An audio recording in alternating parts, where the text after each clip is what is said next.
Bismillahirrahmanirrahim. Assalamualaikum warahmatullahi wabarakatuh. Perkenalkan, nama saya Naufal Rizky Akbar dari Fakultas Ilmu Komputer dan Informatika, Prodi Teknik Informatika. Pada saat ini, saya akan menjelaskan tentang titik lemah dari argumentasi ateisme.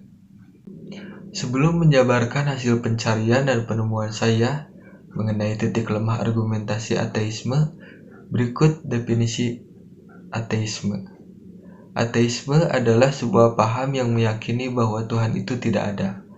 Disebut keyakinan karena ateisme ini bukan hasil penelitian, bukan temuan riset saintifik, dan juga bukan sebuah fakta sehari-hari yang disaksikan oleh si pelaku. Sikap ateistik ini hanya berada dalam pikirannya atau dalam angan-angan. Ini merupakan permainan pola pikir. Nah, penyebab kenapa seseorang bisa menjadi ateis macam-macam. Misal adanya faktor perkembangan intelektual atau cara berpikir seseorang. Maksudnya adalah ketika sesuatu sudah dinalar dengan kritis, sehingga puncaknya keyakinan yang dianut sebelumnya juga dianalisa dengan kritis. Entah itu bernalar tidak, masuk akal tidak, segala pertanyaan yang dirasa perlu pembuktian kebenarannya. Akhirnya, seseorang sampai pada kesimpulan untuk tidak mempercayai lagi adanya Tuhan. Beberapa hal yang ditanyakan juga disampaikan oleh mereka yang ateis. Seringkali mempertanyakan keberadaan Tuhan dan lainnya. Apa bukti bahwa Tuhan itu ada? Pertanyaan mengenai apakah ada penjelasan yang pasti mengenai keberadaan Allah telah diperdebatkan sepanjang sejarah, dengan melibatkan tokoh intelektual dari kedua belah pihak yang saling berlawanan. Di zaman ini, penjelasan yang menolak keberadaan Allah telah menimbulkan semangat yang militan untuk menuduh pihak yang percaya dengan keberadaan Allah sebagai orang yang mengalami delusi dan irasional. Apakah ini sebuah masalah? Apakah kepercayaan kepada Allah merupakan sebuah hal yang tidak dapat diterima secara rasional? Apakah ada penjelasan yang logis dan ilmiah mengenai keberadaan Allah? Dapatkah keberadaan Allah dijelaskan untuk membantah argumen dari kaum ateis dan memutlakkan manusia untuk mempercayai adanya pencipta? Jawabannya, ya, bisa.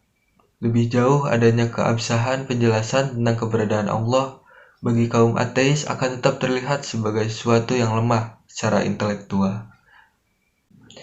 Jika saudara menciptakan diri Anda sendiri, maka saudara harus ada terlebih dahulu. Pada akhirnya, kita harus percaya dengan keberadaan sesuatu yang kekal. Para ateis yang mencemooh pihak yang percaya kepada Allah karena percaya adanya pencipta yang abadi harus berbalik dan menerima keberadaan yang kekal itu. Salah satunya pilihan yang masuk akal bagi mereka. Namun pertanyaannya adalah, bukti seperti apa yang kita cari?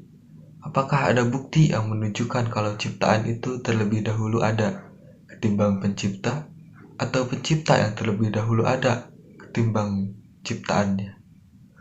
Sampai saat ini, semua bukti ilmiah dan filsafat membawa kita meninggalkan pemikiran mengenai adanya alam semesta yang kekal, menuju pencipta yang kekal. Dari pandangan ilmiah, ilmuwan yang jujur akan mengakui kalau alam semesta itu memiliki awal. Apapun yang memiliki awal, pastilah tidak kekal. Dengan kata lain, apapun yang memiliki awal pasti memiliki penyebab. Jika alam semesta memiliki awal, maka ia memiliki penyebab. Karena itu, pencipta yang kekal itu ada. Pertanyaan balik, mengapa kamu tidak mempercayai Tuhan? Seorang ateis menjawab bahwa banyak sekali hal buruk yang terjadi di dunia dalam hidup. Misalnya, ibuku meninggal, saudaraku meninggal, dan lain-lain. Dan berpikir bahwa apakah itukah Tuhan yang baik? Pertanyaan itu bisa dijawab dengan rasional. Kita tahu bahwa orang-orang yang punya pemikiran lain tentang semesta ini bukanlah orang yang tidak cerdas. Mereka hanya meyakini apa yang mereka pikir benar saja. Penyebabnya mengapa tidak percaya Tuhan adalah berupa alasan emosional, tekanan batin terhadap problematika hidup yang ia dapatkan. Begini saja. Sekarang, hanya karena hal buruk terjadi, tidak berarti bahwa alam semesta itu muncul dengan sendirinya, bukan? Ada pula pernyataan seorang ateis tokoh dunia bahwa alam semesta bisa tercipta sendiri karena adanya gravitasi. Tidaklah perlu melibatkan Tuhan. Otak manusia ibarat komputer yang berhenti bekerja. Ketika ada komponen yang rusak, apakah komputer yang rusak akan pergi ke surga? Jawabannya tidak. Ilmu pengetahuan mampu menjelaskan segala hal sebelum manusia memahami sains. Wajar jika percaya pada Tuhan. Begini, segala sesuatu itu pasti ada penciptanya.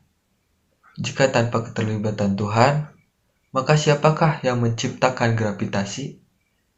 Apakah mungkin atom tercipta sendiri? Tuhan memberikan kita akal. Bukankah terlalu arogan sekali ketika kita yang berakal tidak mau mengakui keberadaannya? Dan perlu diingat, seseorang yang mengatakan dirinya ateis hanyalah omongan belaka. Karena jika dihadapkan dengan kematian, dia akan kembali kepadanya, juga bahkan merindukannya. Seperti pada Quran Surat As-Sod ayat 27, dan kami tidak menciptakan langit dan bumi dan apa yang ada di antara keduanya dengan sia-sia. Itu anggapan orang-orang kafir. Maka celakalah orang-orang yang kafir itu karena mereka akan masuk neraka. Quran Surat As-Sod ayat 27. Pertanyaan lainnya, siapa yang menciptakan Allah? Allah itu uncreated, tidak diciptakan. Karena Allah bukan makhluk, Allah bukan benda, Allah bukanlah sesuatu yang berwujud dan tak berwujud. Dialah maha goib, goib di atas goib. Dialah yang menciptakan benda, makhluk, ruang, dan waktu. Dia ada sebelum semuanya ada. Dia ada sebelum ruang dan waktu ada. Dialah Allah yang sudah menciptakan. Dialah Allah yang sudah ada sebelum ada kata penciptaan. Dialah Allah yang keberadaannya tidak bisa kita nalar hanya dengan otak kita yang terbatas. Dialah Allah yang tanpa batas dan maha agung. Jangan terlalu dalam memikirkan eksistensi Allah, karena otak dan cara pikir kita yang terbatas. Tetapi Allah memberi kita contoh yang terbaik untuk kita bisa mengimaninya, yaitu waktu. Dia ada tapi tidak berwujud, tidak berbentuk, tidak berbau, dan tidak menempati ruang. Tapi kita merasakan dan percaya waktu itu ada. Bagaimana dengan Allah yang menciptakan waktu? Jadi wajib kita imani dengan logika ini. Akal manusia yang kita banggakan saja terbatas. Jadi, janganlah berlandaskan kepada sesuatu yang terbatas untuk berpikir yang tidak terbatas. Tuhan membuat kita terbatas agar kita sadar diri dan mawas diri bahwa kita menjalani hidup itu harus punya tumpuan yang bisa menguatkan kita, yaitu Tuhan kita, Allah. Kalimatnya seperti, agama tanpa logika itu hanya kepercayaan belaka. Dan agama tanpa kepercayaan hanya mengandalkan logika, maka itu sesat. Karena agama itu berlandaskan iman dan logika, bukan logika saja. Bisakah kita berlogika dengan surga dan neraka yang gaib? Disitulah peranan iman kita. Karena suatu saat, iman itu akan menjadi logika setelah kita melihat dan mengalaminya langsung. Kesimpulannya, banyak orang ateis berpikir kepercayaan yang mereka anut adalah hasil dari pemikiran rasional. Mereka menggunakan argumen seperti, saya tidak percaya pada Tuhan, saya percaya pada sains, untuk menjelaskan bahwa bukti dan logika daripada keyakinan supranatural dan dogma mendasari pemikiran mereka. Tapi, hanya karena Anda percaya pada penelitian ilmiah berbasis bukti yang tunduk pada pemeriksaan dan prosedur yang ketat, tidak berarti pikiran Anda bekerja dengan cara yang sama. Ketika Anda bertanya kepada ateis, mengapa mereka menjadi ateis? Mereka sering menceritakan momen tragis ketika mereka menyadari bahwa agama tidak masuk akal. Kita juga harus memahami cara pikir orang-orang ateis yang sesungguhnya. Karena ateis menuduh orang percaya sebagai orang yang tidak logis. Maka, hal yang perlu dilakukan ialah mengajukan pertanyaan seputar itu dan menanyakan balik kepada mereka. Hal pertama yang harus dimengerti adalah klaim yang dibuat seorang ateis, bahwa Allah itu tidak ada. Sebagaimana arti kata ateis adalah sebuah posisi yang tidak dapat dipertahankan secara filsafat. Demikian penjelasan yang saya sampaikan tentang titik lemah argumen ateisme.